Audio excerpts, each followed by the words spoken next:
Hola, bienvenidos a nuestro nuevo capítulo del podcast. Este es un podcast muy especial porque es dedicado al cáncer de mama. Aquí tenemos a nuestro experto sobre la parte oncológica, donde nos va a hablar un poquito sobre cómo trata a las pacientes. Otra vez estamos, Brandon. ¿Qué tal? Mucho gusto y nuevamente bienvenidos al podcast. Esta vez traemos el tema que es básicamente cáncer de mama por el mes de la concientización del cáncer de mama. Y si vamos a tocar algunos temas importantes o bien mitos comunes tanto de la parte de la alimentación como en general, ¿qué me espero yo yendo al nutriólogo precisamente presentando o bien previniendo el desarrollo de algún tipo de CA, especialmente en este mes de cáncer de mama?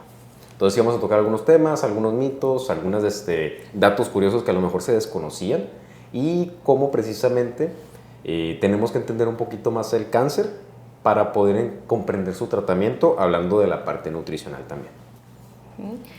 Pregunta inicial, ¿qué es el cáncer, Brandon? ¿Qué es el cáncer? Primeramente tenemos que definir el cáncer no como una enfermedad, sino como un conjunto de enfermedades.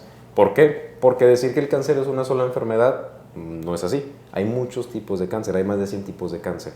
Entonces el cáncer se define como un conjunto de enfermedades el cual comparten en común una característica y es una proliferación celular descontrolada. Es decir, la célula va a estar replicándose y replicándose y replicándose sin un control. Es decir, sin un proceso que es un ciclo celular completito para que la célula se replique y esta replicación precisamente se prepare toda la célula para multiplicarse y que quede igualita a la célula inicial.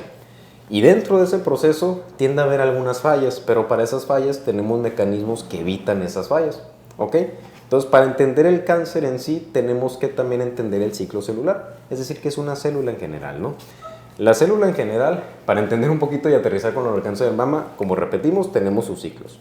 Dentro de un ciclo importante ahí, para no entrar mucho en detalle, hay algo que se llama G1. En esos ciclos tenemos básicamente unos frenitos que si nuestro ADN está dañado o no se está replicando bien, ese freno revisa que toda la maquinaria esté completamente sintetizada y si hay algo que está mal, frena, se corrige y continuamos con el ciclo. Pasamos al siguiente ciclo, que es lo que se llama fase S.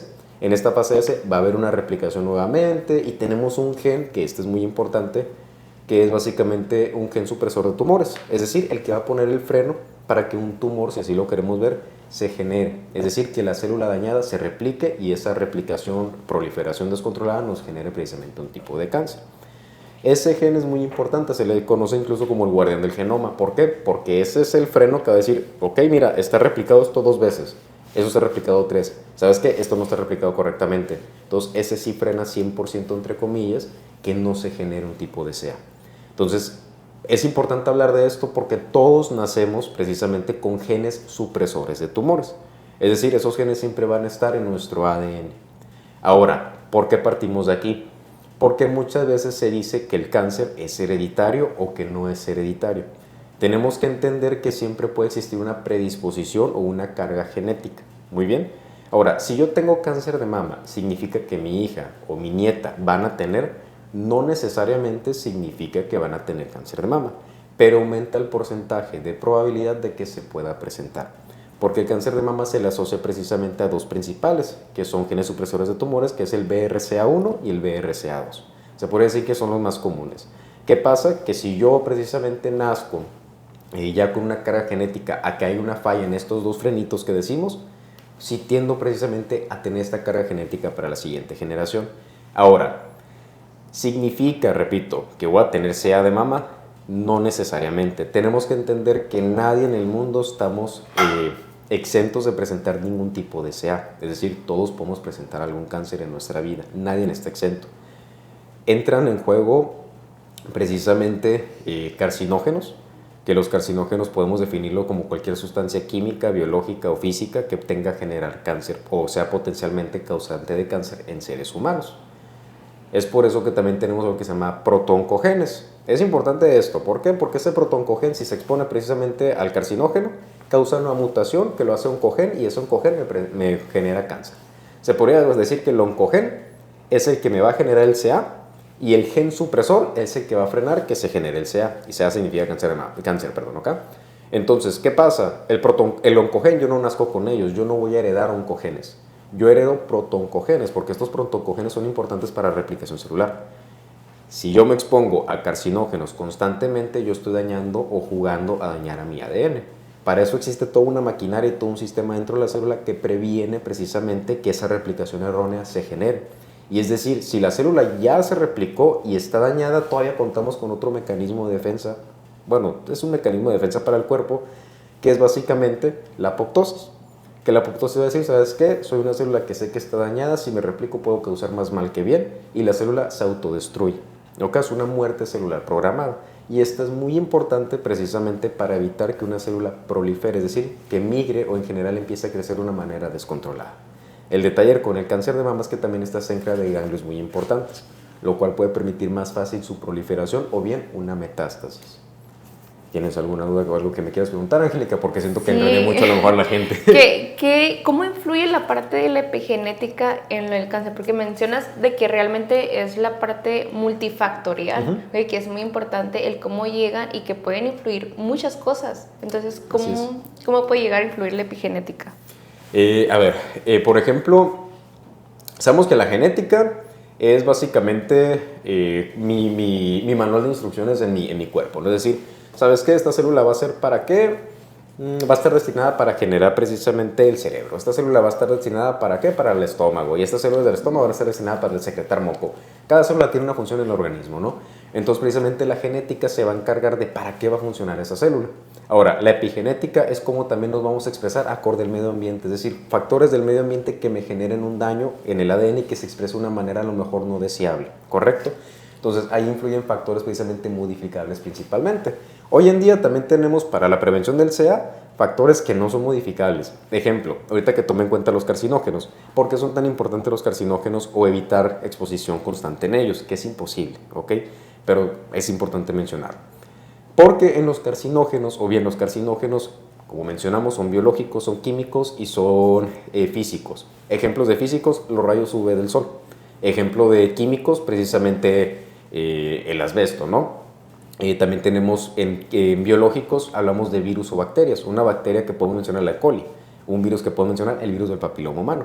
Entonces, si nos damos cuenta, son tres principales. Ahora, significa que con exponerme a uno, yo puedo causar esa mutación, como lo platicamos, en el protooncogen, que se vuelva oncogen y que se expresa en algún tipo de cáncer. No necesariamente. Tenemos toda una maquinaria que, repito, va a prevenir que esas células crezcan de una manera descontrolada y que migren también, ¿ok? Y si ya nos saltamos todas esas barreras, todavía tenemos nuestro sistema inmune, que hay una célula muy padre ahí que se llama natural killer, que es básicamente la que va contra la célula y le va a dar cuello, ¿no? Entonces, tenemos muchos procesos y mecanismos de defensa para evitar precisamente que el CA prolifere o en sí que una célula empiece a crecer, una célula cancerígena.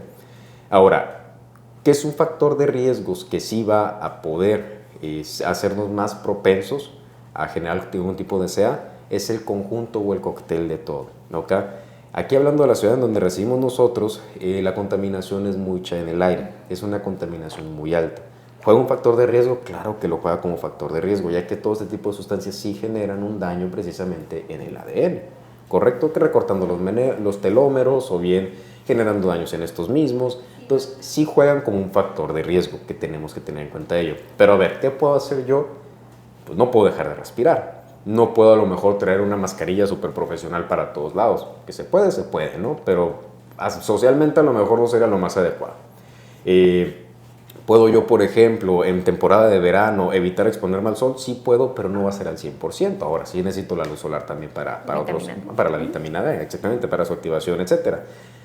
Factores de riesgo que yo puedo modificar. La dieta está asociada a más del 90% de los tipos de CA, ¿correcto? Y ahora, no solo la dieta, no solo lo que estoy consumiendo, sino también en cómo afecta mi composición corporal, que es otro tema que hemos platicado muchas veces aquí, que muchas veces en consulta el paciente, hablando de mi área con cáncer, dice, ¿sabes qué? Es que perdí peso. Y siempre que vamos al oncólogo, con el cirujano oncólogo, con el radiooncólogo, con el médico oncólogo, siempre va a decir lo mismo. Usted no tiene que perder peso. Tenemos que tener en cuenta varias cosas. El peso, hoy en día, ya se dijo mucho que no es lo único que importa, ¿correcto? Pero se dice solo para lo normal, para lo sano, si así lo queremos ver, ¿no? Es decir, para un paciente que a lo mejor quiere un control de peso, para un paciente que está con unos 2-3 kilitos arriba, si así lo queremos ver en cuestión del porcentaje de grasa, bueno, la cantidad de grasa total, pero nunca se habla de un paciente enfermo. hay veces que tenemos que usar una balanza. Ok, si el paciente con cáncer va a pasar por quimioterapia o radioterapia, es muy probable, si no es que 100% probable, que va a haber una pérdida de peso. Simplemente por el propio cáncer puede haber una misma, ¿no? Pero si el paciente, por ejemplo, o la paciente presenta 150 kilos, 133 kilogramos, que hablando por masa muscular no va a ser de porcentaje de masa muscular lo que presenta. Sí va a tener un porcentaje de tejido adiposo elevado. Este porcentaje de tejido adiposo precisamente sí genera un riesgo para cuestiones proinflamatorias en el cuerpo, que en vez de beneficiar ese exceso de peso, sigue representando un riesgo, hablando de la manera nutricional y también hablando de la manera en cómo va a tolerar el tratamiento que se le vaya a brindar. ¿Por qué? Porque puede aumentar incluso su toxicidad dentro del organismo.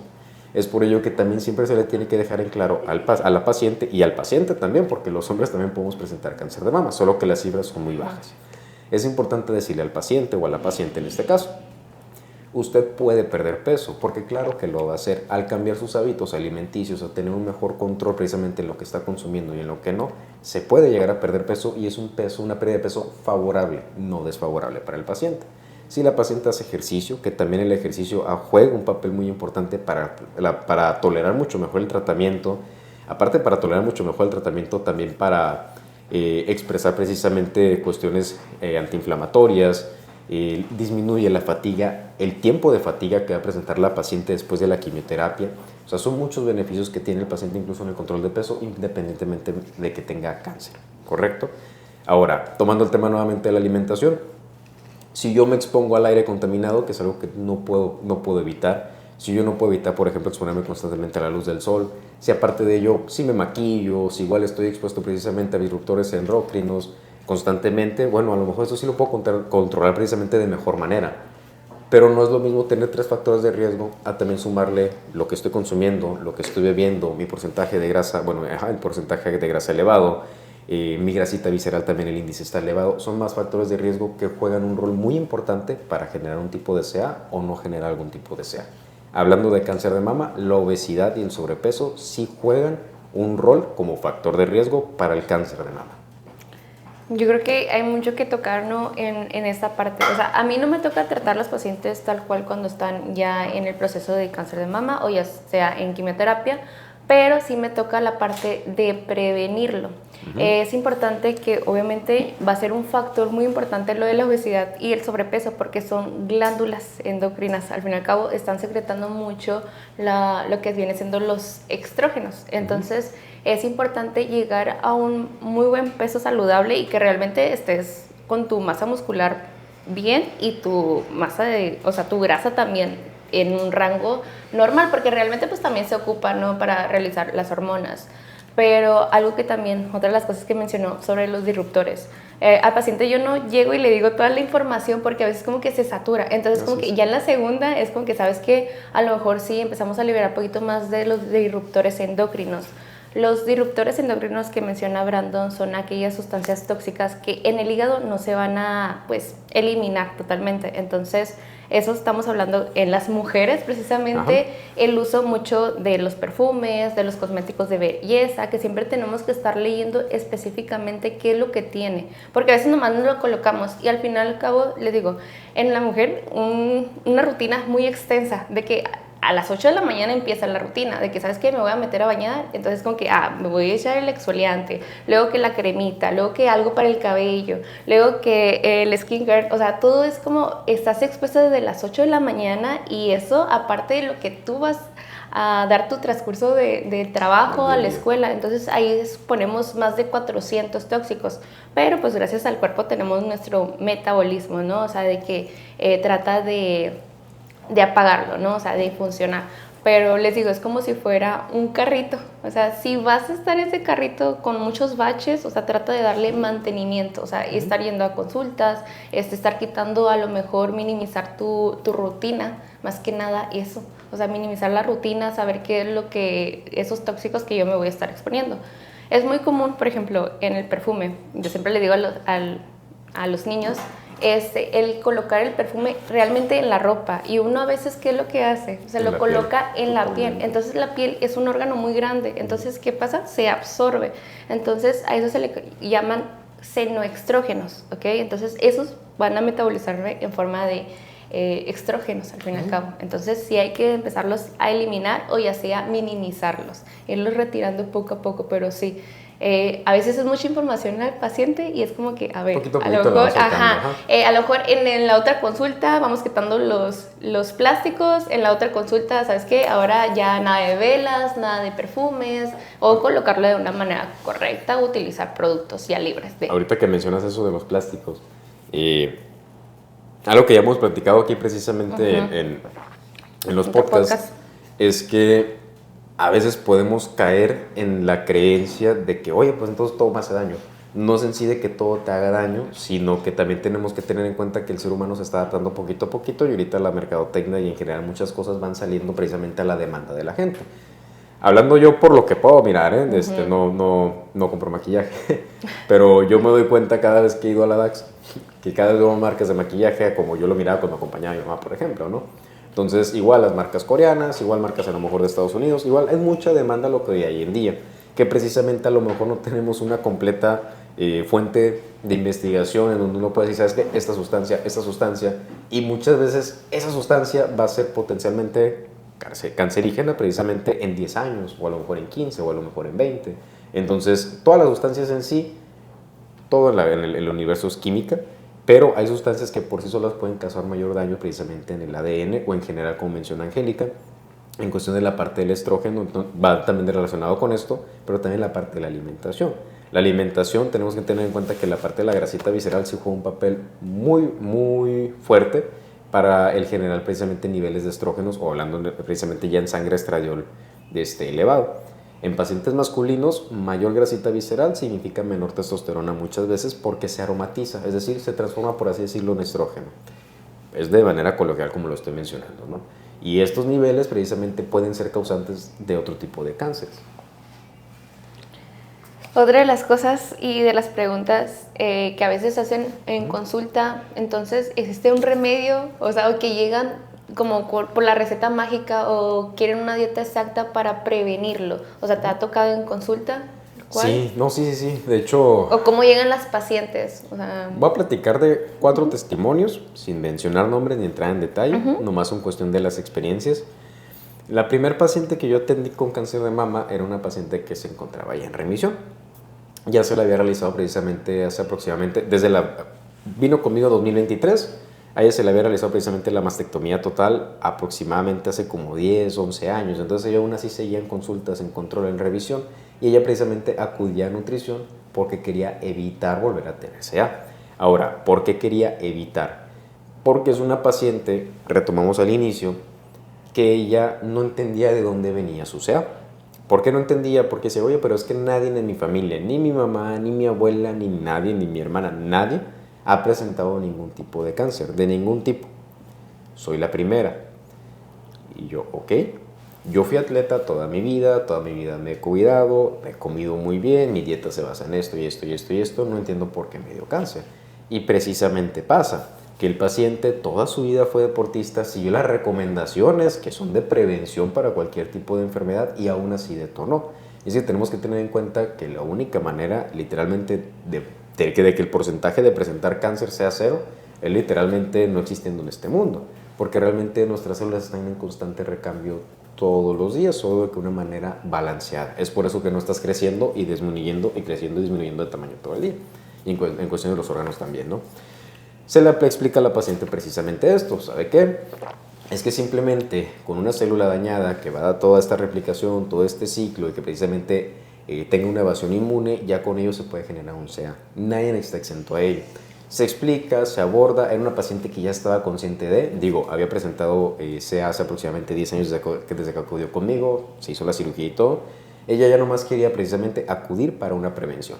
¿En qué nos basamos la dieta? En general, muchas veces va a sonar muy monótono, pero es que la dieta siempre tiene que ser principalmente cargada en fibra, que es algo de lo que poco se habla, antioxidantes y una dieta rica en proteína también, animal o vegetal. Miren, no voy a entrar en detalle, pero con que tenga un balance de ambas está muy bien. No necesariamente tienes que comer 3, 4 kilos de pollo a la semana o cada 3 días, puedes balancearlo con legumbres precisamente, puedes poner lentejas, frijoles, precisamente garbanzos, y aparte de ello también puedes utilizar auxiliarte la proteína animal, el huevo, el pollo, el pescado, carnes rojas. Más que recomendarlas, te puedo decir que sí están permitidas para consumir, no están satanizadas, ¿ok? Ahora, ¿y entonces puedo comer de todo? Volvemos a lo mismo. Hay alimentos, principalmente los ultraprocesados, que tienen sustancias más proinflamatorias, que esto precisamente, más inflamación, a lo mejor quedamos un poquito en el amarillismo, pero más inflamación puede ser relacionado a mayor daño en el ADN. Mayor daño en el ADN puede ser relacionado precisamente a mayor predisposición de cáncer. ¿Por qué digo amarillismo? Porque no funciona así en triangulitos. O sea, son muchos procesos en general químicos y bioquímicos en general que pasan en el cuerpo, pero en resumidas cuentas es así. Mayor inflamación puede derivar a mayor daño en el ADN y mayor daño en el ADN puede aumentar precisamente tener algún tipo de cáncer. Ahora, ¿cómo eso se abordó con esta paciente? La paciente muy bien, yo la verdad como era una paciente que estaba en cuestión de la composición corporal excelente, no la cité cada 3 semanitas, después al mes y ya le comenté yo a la paciente, cuando usted guste venir, conmigo se podría decir que ya está de alta, no es necesario un seguimiento a menos que usted venga por su propia cuenta. Ah, está bien, entonces esta paciente la miro aproximadamente cada 6 meses, más que nada porque le interesa ver más que nada su masita muscular, su fuerza con el dinamómetro, etcétera, ¿no?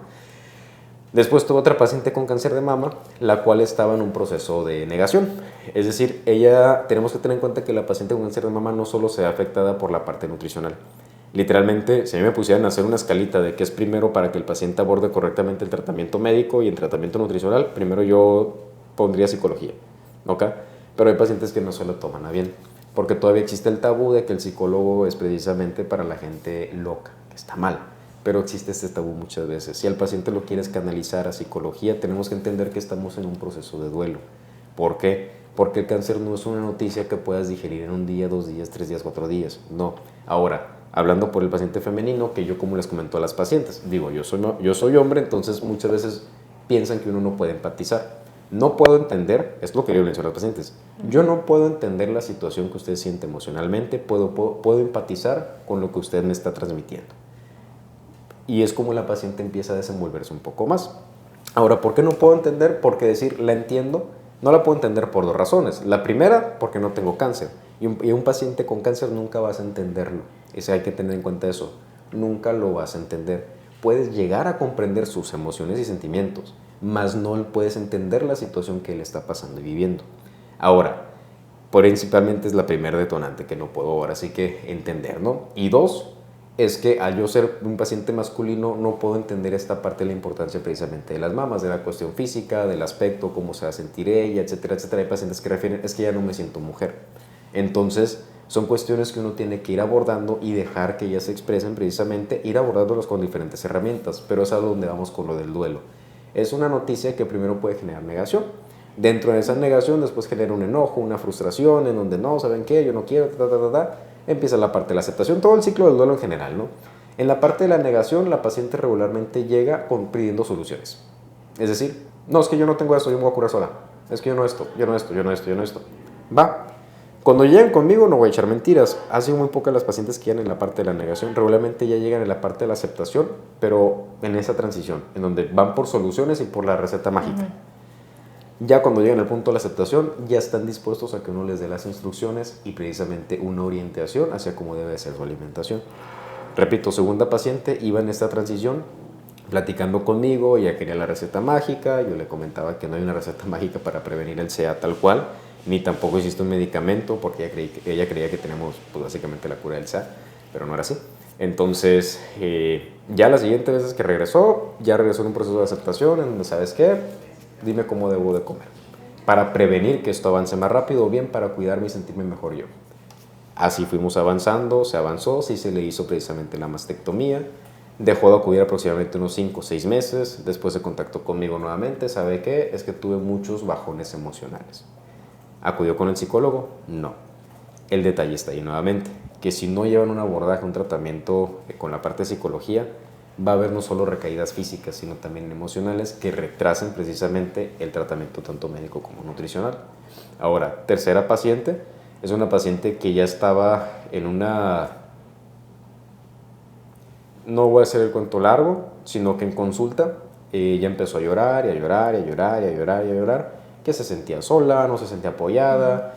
Me decía que su marido no la entendía, que tampoco su mamá, no quería preocupar a la familia, no quería que la vieran débil, no quería que la vieran vulnerable, ella tenía que ser fuerte, no quería que su hijo se preocupara. Son muchas cuestiones que caían precisamente en esta pacientita. Ella llora, ella se desahoga, ella dice que lo que quiere es sentirse mejor, que cuando se siente mal por la quimioterapia, por la radioterapia, quiere abandonar todo, porque dice que es un peso muy grande, tanto físico, tanto emocional, tanto sentimental, tanto de responsabilidad. Entonces, ese es otro tipo de paciente que llega a desahogarse. ¿Qué se necesita? Atención por parte nuevamente de la se le dice psicooncología, ¿no? Y ya por último, la paciente que sí llegan precisamente que se le retiraron las dos mamas y que vienen por una solución y se acabó. Es decir, cómo debo comer, aceptando poco a poco el duelo y ya enfocándose más que nada en tratar los síntomas, aceptando precisamente que no hay una prevención total. Es decir, que siempre existe el riesgo de volver a recaer y es por eso que te tienen que llevar a estas revisiones constantes. No sé si te han llegado con miles de suplementos. ¿Han pasado sí. y cuáles han sido? O sea, ¿cuáles suplementos te llegan? Ahorita anda mucho el... Ay, sí me fue el nombre. Es una plantita que parece como... No te me voy a acordar del nombre. Pero es una plantita verde que parece como la sábila. Sí, es como la sábila, pero tiene bolitas. Parece como si fueran los dientes de un caimán. Entonces, yo a veces se le dice, a lo que leí, se le dice también boca de mandíbula de cocodrilo o mandíbula de caimán, no me acuerdo muy bien. Pero ahorita me acuerdo el nombre de la plantita esta. Que porque cura el cáncer, que también está ahí. ¿Agnus? ¿Mande? ¿Agnus? No es esa. Llegan con mucha herbolaria, ¿ok? Sí, llegan con mucha herbolaria, con medicina naturista. Y ok, yo siempre digo a los pacientes, no estoy peleado con la medicina naturista. El detalle está que como esas etiquetas no tienen un control, no sabemos si un componente de ahí puede causar efectos o pelear con el medicamento, que aumente el tiempo que el medicamento dura en sangre y genere toxicidad, o bien que el medicamento ni siquiera interactúe y no logremos el objetivo por parte del área del oncólogo, ¿no? Es por ello que muchas veces a los pacientes se les dice, usted no tome nada que no conozca. ¿Pero realmente nos harán caso? O sea, ¿cómo será allá en casa? Yo sí, mira, he tenido pacientes, hablando ya no de cáncer de mama, pacientes con cáncer que me dicen, mire, todo lo que usted me diga lo voy a hacer, dígame qué opina de este suplemento, lo miro, la etiqueta nutricional, no voy a decir groserías, nomás dice componente, un ejemplo, una cápsula de vegetal y esto, dosis 2, y lo demás. Ingredientes, consulte la página. Y yo desde ahí ya sé que está mal. Entonces digo, ok, les comento desde que miro la etiquetita, desde que miro el frasco, incluso la calidad del plástico, la etiqueta, ya desde ahí uno se da cuenta que el suplemento no sería lo ideal para un paciente. Entonces sí les comento, ¿sabe qué? Mire, ese suplemento yo no se lo recomendaría, etcétera, etcétera, etcétera, etcétera, por esto y esto y esto y esto y esto. Sí, pero es que un padrino mío me lo regaló y me dijo que él le funcionó. Yo siempre les comento, el suplemento es responsabilidad de quien lo recomienda y de quien lo consume. Si usted saliendo de la cita lo quiere consumir, esa es su responsabilidad. De mi parte no tiene la autorización de decirle es seguro. Si usted lo quiere consumir, ahora sí no le digo que es su problema, pero sí le doy a entender que no cae en la responsabilidad del área de parte del equipo. ¿Por qué? Porque muchas veces es que usted no me dijo que no. Sí te dije que no, es que tampoco me dijo, pero sí me dijo que sí. No, te dije que sí. Entonces sí se le deja claro al paciente que uno no lo recomienda, ¿no? Eso con cantidades de omega 3 exageradas que yo digo no ocupas, bueno, no es que no ocupes tanto, pero... No piensa ocupas, que ya con el omega 3 ya sí, no vas a ocupas ni el 3, ni el solucionar. 6 y el 9 en una cápsula que no tiene nada de omega 3, 3 tal cual. Igual llegan con... ¿Cómo se llama? Es un antídoto para el cáncer, así lo venden, ¿no? Remedios naturistas precisamente que dicen cura cáncer y no sé qué tanto, o sea, llega mucha herbolaria. Y el detalle con los pacientes oncológicos, hablando de una manera cruda, no de mi perspectiva, sino de la perspectiva de la gente aprovechada, es que los miran como un negocio. Esperanza.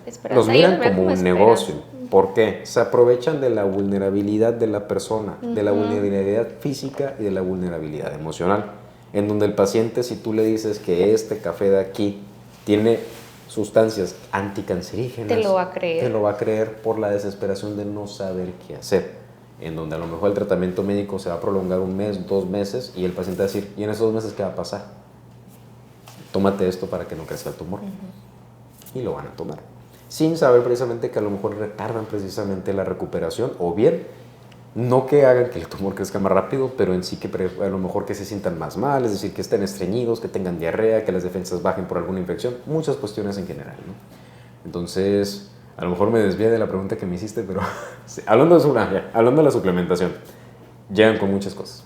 Muchas cosas que la vendió la vecina, que se lo vendió el amigo. Que lo miró en la tele, que lo porque miró en estaba Amazon, promocionando. Y lo ven como una esperanza, o sea, obviamente Entonces está muy susceptible y obviamente lo va a comprar la persona. Aquí yo creo que entraría mucho la parte de prevención, o sea, ¿qué podemos hacer para prevenir? Algo que mencionó Brandon es sobre una dieta mediterránea, tal cual, y que a veces nosotros seguimos desde lo que no debemos, ¿ok? Desde la carne, desde mucho procesado. Entonces, en la dieta mediterránea es lo que más se disminuye, o sea, son muy ocasional el consumo. Entonces, una dieta mediterránea sí se va a ver de 6, 8 vegetales, y a veces aquí lo podemos ver a lo mejor 1, 2 en el día. Ajá, o ninguno. O sea, la verdad, o la famosa dieta keto también, o sea, el quitar todos los carbohidratos, que eso es lo que estamos mirando más hoy en día. Entonces, algo muy importante, yo creo que es algo que no se menciona, es también desde la microbiota, ¿ok?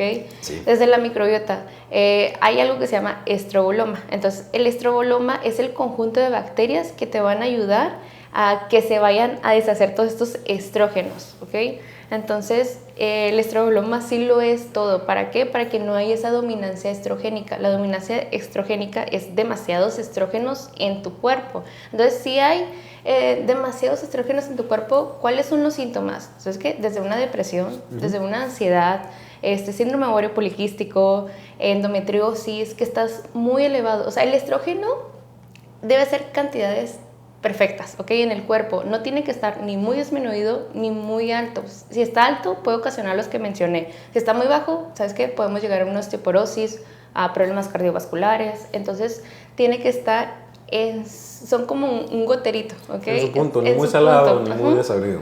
Sí, la verdad, entonces es muy susceptible. Entonces, el estroboloma nos ayuda mucho a eso, ¿ok? A nivelar todos los niveles de estrógeno. Entonces, yo creo que se complementa con todo. O sea, imagínate una persona que llega con mucho tejido adiposo, que está secretando muchos estrógenos, llega con disruptores endocrinos, que llega con miles de suplementos que realmente ya ni se están tomando. Ahorita todo quieren la solución con suplementos. No estoy durmiendo, ¿qué me vas a dar?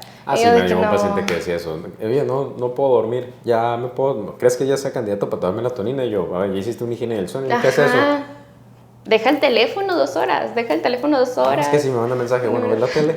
Sí. Pues trata de preferentemente no mirar la tele. ¿A qué hora cenas? Unos 15 minutos antes de dormir, preferentemente trata de darle un poquito más de tiempo. Báñate, o sea, si tú no te puedes dormir, o cenar más temprano, báñate, aséate, haz alguna actividad. Ejemplo, ¿sabes qué? Voy a anotar los pendientes de mañana, me lleva 5 minutos extra, 5 minutos bañarme, 10 minutos, no sé cómo tiempo utilices para bañarte.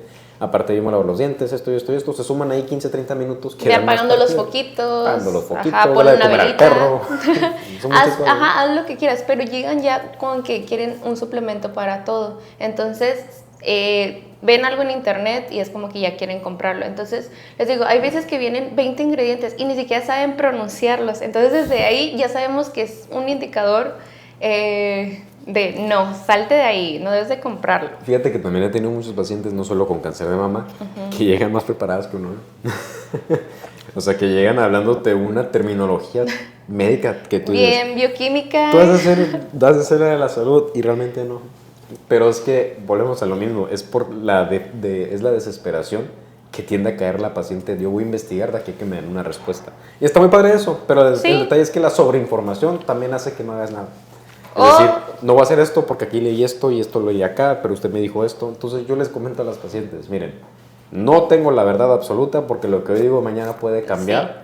Sí. Sin embargo, lo que le estoy comentando es también abordando cómo vive usted su vida, es decir, su ritmo de vida, también los antecedentes familiares que presenta, desde cuándo se le hizo la detección, el medicamento que se le está dando, la suplementación que usted está llevando, y aparte los laboratorios, y aparte la evaluación de su estado nutricional y la composición también.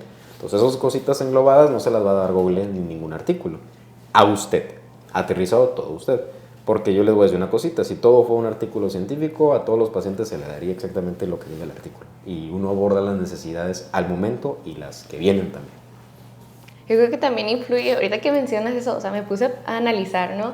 El médico funcional, les digo, todos los sistemas están conectados. Entonces, imagínate si ya con médicos convencionales, porque nosotros tenemos la costumbre, ¿no? O sea, de que si te duele el estómago, ve al gastro. Si te duele si tienes algún tipo de depresión, ve al psicólogo.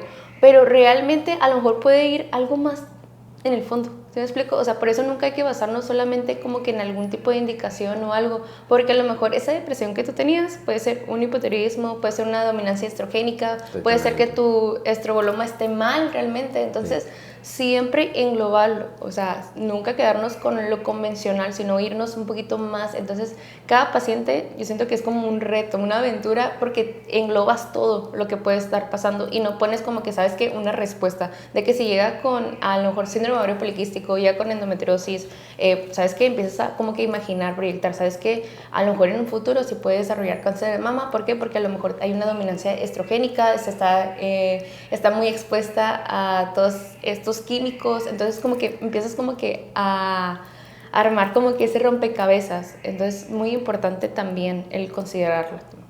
Así es. Bueno, ahorita que mencionas esto de otras, o sea, volvemos a lo mismo, es un cóctel de todo, ¿no? Pero una recomendación que yo siempre lo doy a los pacientes y las pacientes, ahorita aterrizándolo ya al cáncer de mama, también está lo de los desodorantes.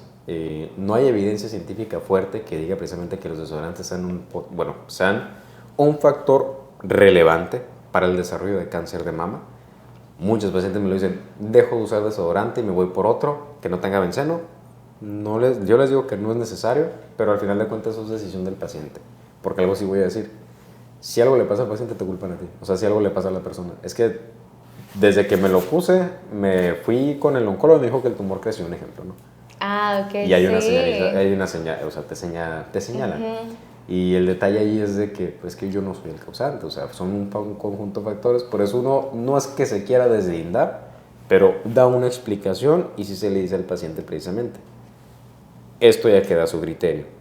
Si yo le dije todos los factores de riesgo o los que no son factores de riesgo y aún así decide usarlo o no usarlo, eso ya es decisión de cada uno al final de cuentas. Sí, incluso también. Se le llega la información, ¿no? Sabes que puede llegar a pasar, le explicas todo el proceso del cuerpo, de las sustancias químicas, a lo mejor desodorante, perfume, o sea, de todos los cosméticos, pero obviamente él va a considerar si sí o si no, porque también sabemos que esos productos sí están un poquito costosos, aparte de costosos, pero sí me imagino, del paciente. O sea, ahorita ya entrando dije, ok, ¿en cuántos problemas sí me pude haber metido? O sea, porque me pudo haber echado como que la culpa a mí realmente.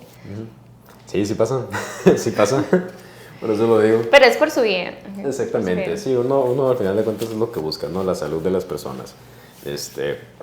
Lo que sí me gusta mucho comentar en la parte, hablando de la paciente con cáncer de mama, es que acudan y no tengan miedo precisamente a acudir aparte del nutriólogo, que ahorita poquito a poquito se ha roto el tabú de que el nutriólogo solo está para control de peso.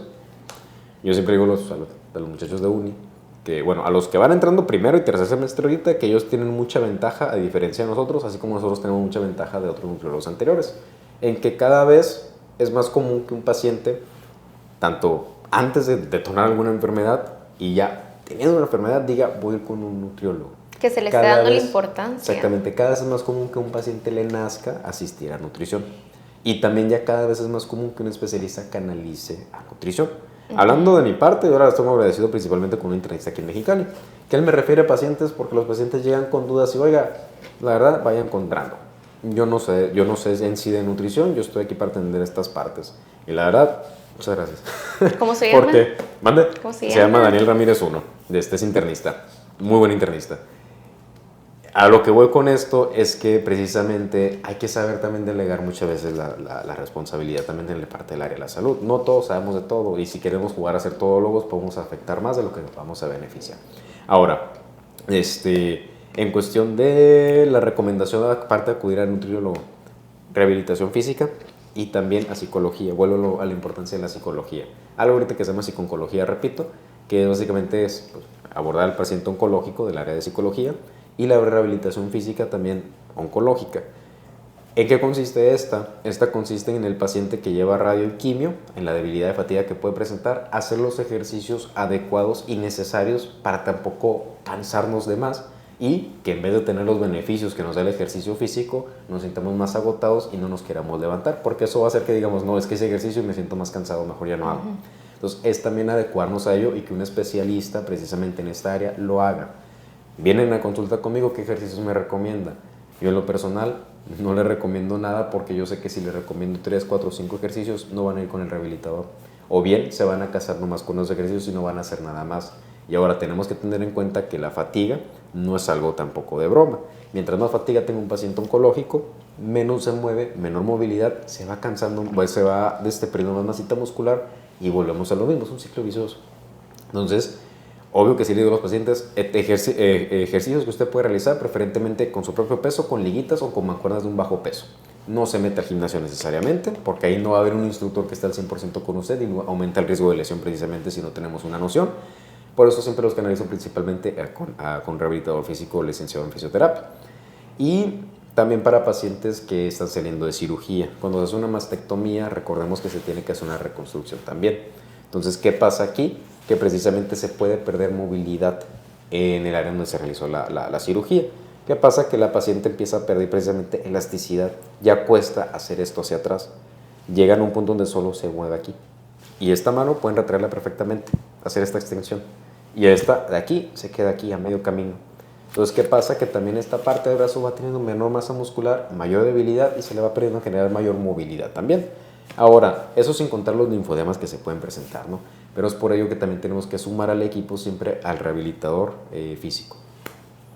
Sí, ahorita llevamos la parte de hay que cuidar qué es lo que nos colocamos en nuestra piel, es utilizar una muy buena dieta llena de vegetales, de frutos, el cuidar también ahorita para prevenir, más que nada eso, el tejido adiposo, que es una glándula, entonces no queremos secretar ahí otras hormonas, más de las que tenemos. El otro es también una muy buena higiene del sueño. O sea, se tocó muy poco, pero también son pilares fundamentales que a lo mejor nosotros no tenemos como que tan contemplado, pero desde ahí iniciamos una muy buena actividad física, a lo mejor el hecho de que, ¿sabes qué? Unos 30 minutos, ya sea caminando, saltando la cuerda, algo leve, que vayas como que incrementando poco a poco. O sea, no necesidad de vete al gimnasio, pero por algo sí empieza.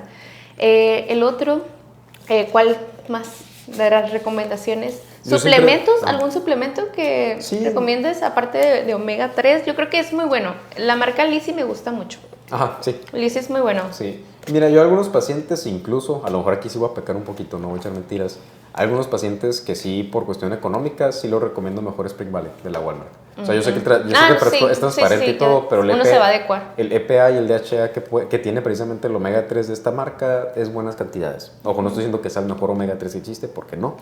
Para empezar, repito, el frasco es transparente, se recomienda que sea un frasco o bien ámbar o bien que sea totalmente oscuro y no esté expuesto a la luz para evitar que se oxide. Pero si el paciente no cuenta con una capital y tampoco va a contar con la capital, precisamente a lo mejor consumir salmón y atún todos los días. Ok, tenemos la sardina, sí, pero tiene exceso de sodio, son otras cuestiones que tenemos que ver, ¿no? Puedo llegar a recomendar precisamente Spring Valley de Walmart. O sea, es $20 por 120 capsulitas, le va a durar al paciente 3 meses. Y es una sola pastilla, pues entonces ya no van a tomar que tener 4 o 5 para cumplir una dosis. Muchas veces recomiendo más que nada esta marca por lo mismo, dependiendo del paciente uno se adecua, ¿no? Siempre se van de mi parte, siempre se van con el omega 3, con la vitamina D. Antioxidantes. Resveratrol. Resveratrol, pero no del vino. Aclaro esto, no del vino. Una copa, Doc, por favor. Y ahorita que mencionamos esto, el vino sí tiene de resveratrol, pero para que alcancen la dosis adecuada de resveratrol, van a tener que tomarse voy a exagerar a lo mejor, unas 100 botellas de vino para tener un efecto de antioxidante en el cuerpo y un efecto protector celular o protector del ADN. Pero para eso ya el alcohol los va a dejar en el hospital, o bien van a amanecer bien crudos, o segunda, el alcohol no hay una dosis segura ni recomendada. Exacto. En sí el alcohol es una sustancia tóxica que el cuerpo tiene que eliminar y por eso también estamos orinando constantemente y se detienen otros procesos metabólicos. Entonces, por vino, tomar vino por resveratrol, mejor cómate tus uvitas, va a salir mejor. Aunque también tenga poca cantidad, pero es mucho mejor. Ok, ¿algún otro? ¿Esos? ¿Sabes cuál me gusta mucho también? El DIM. O sea, el DIM yo lo doy mucho exactamente en pacientes con endometriosis porque son factores de riesgo también para prevenir el cáncer de mama. Entonces el DIM nos ayuda mucho a disminuir nuestros estrógenos. Entonces no queremos estar como que siempre constantes en eso. Acuérdense que nosotros tenemos fases en nuestro ciclo menstrual. Entonces, si no se llega a ese ciclo menstrual porque hay muchas irregularidades en el síndrome de ovario poliquístico, nos quedamos con esa, el estrógeno siempre va a estar en la fase folicular elevado. Entonces la progesterona es como que, ¿sabes qué? Bájate, cálmate, y es cuando se libera ya lo que viene siendo el sangrado. Entonces por eso son muy susceptibles a que siempre estén exponiéndose a los estrógenos en pacientes pacientes con síndrome ovario poliquístico y esas son muy propensas entonces al cáncer de mama, al igual que los métodos anticonceptivos. Igual los métodos anticonceptivos. ¿Qué opinas tú, por ejemplo, de los métodos anticonceptivos, hablando precisamente de las pastillas las pastillas anticonceptivas para niñas que hoy en día presentan precisamente su primer periodo a los 9, 8 años? Cada vez son más. ¿Pastillas anticonceptivas de niñas? Sí. 9, no. O sea, yo sé que no somos médicos, no podemos a lo mejor hablar en sí de que sí tomas medicamentos, pero... Tal cual. O sea, por ejemplo, yo trabajo con niñas de secundaria y hoy tocamos el tema, le estaba comentando a Branda, sobre el ciclo menstrual y todas me comentaban, o sea, iniciar su menstruación a los 7, a los 8 años. Entonces, yo me quedé como impactada porque volvemos a lo mismo, o sea, están muy expuestos a los estrógenos y entre más expuestos estás a los estrógenos, pues más puedes padecer lo que es el cáncer de mama. Entonces, obviamente, yo cuando les preguntaba, ellos ya empezaban a normalizar lo que eran los cólicos, obviamente también me preguntaban las cuestiones de la sexualidad, el cuándo iniciar, sobre los métodos anticonceptivos y es como que, oye, tranquila, o sea, no, ¿por qué? Porque sigues metiéndote esos estrógenos, senoestrógenos, porque son otros sintéticos, entonces queremos como evitarlos y que no se conviertan en algo ya más grande, ¿ok? Empezar a jalar otras enfermedades como tal. Entonces, las preguntas ahí están, o sea, en los niños, digo, ya me están preguntando no solamente de las pastillas anticonceptivas, sino de la pastilla del día después. Entonces digo, no, es una carga hormonal. Y yo, no, tranquilos. Entonces, así para prevenir, o sea, quitarlos. Sí. No recomendar. Obviamente que en la niña va a haber irregularidades en el periodo. Ya se recomienda de que ya cuando ya pasó el año en las niñas es cuando ya se considera que a lo mejor sí puede haber como de irregularidades en la LH, en la FSH. Entonces ahí ya es parte del médico ya ver si hay algún problema hormonal como tal. Okay. Sí, porque sí me he dado cuenta también de eso de las niñas. Y yo vuelvo a lo mismo, siento que es un conjunto de factores en general. Los niños cada vez hacen menos ejercicio físico, están más precisamente... En el teléfono, esta tecnología... ya hay muy poca actividad física. De hecho, ahorita hay programas que se detuvieron de actividad física en las escuelas por algunas situaciones que pasan aquí en Mexicali, que ya no se permite, por ejemplo, jugar la pelota. Sí, protocolos. Protocolos que dices, oye, pues es que en vez de beneficiar al niño lo vas a perjudicar a la larga, ¿no?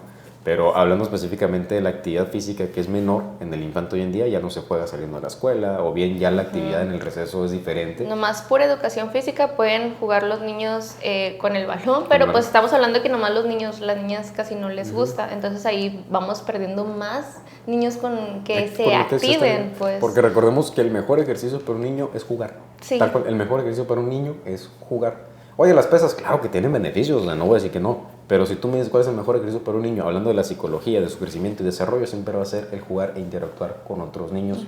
El ejercicio de deporte que él quiera, pero va a ser jugar.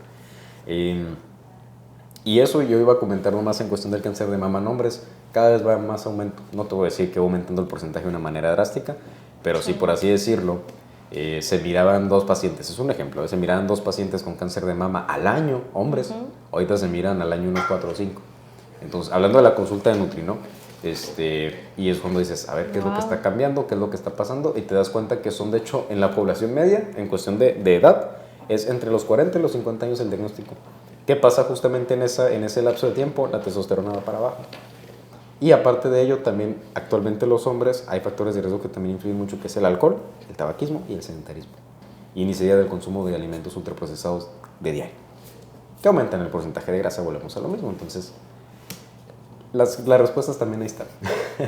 Sí. Es cuestión de también hacer un análisis uno. La verdad sí es un tema muy extenso que podemos llevarnos horas y horas porque es tanto tratar la enfermedad como prevenirla y les digo, son consejos de muy por encima, o sea, porque no conocemos los casos que están atrás mirándonos, pero es como, ¿sabes qué? Lleva a lo mejor un estilo de vida un poquito mejor. Y entonces ya tienes como unas estrategias que a lo mejor ya te los dijimos 2 profesionales de la salud y que una está dedicada a la parte de la mujer y otra en la parte oncológica y que ya está en uno, ¿no? Les damos las herramientas y es uno si lo decide tomarlos.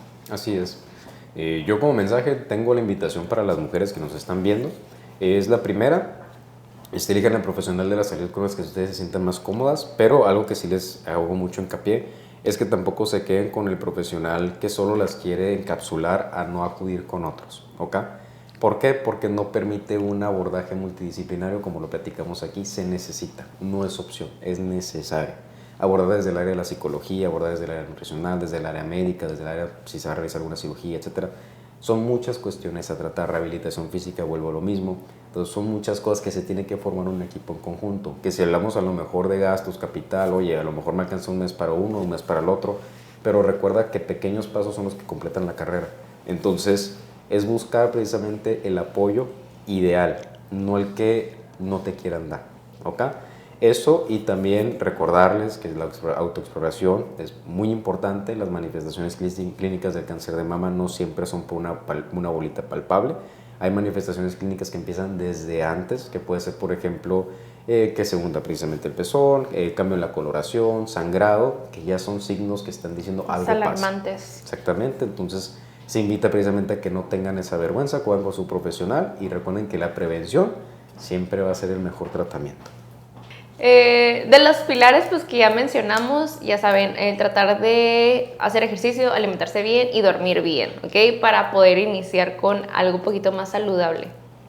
Entonces, por nuestra parte es todo. Igual si tienen alguna duda pueden escribirlo y ya lo podemos responder en el siguiente podcast.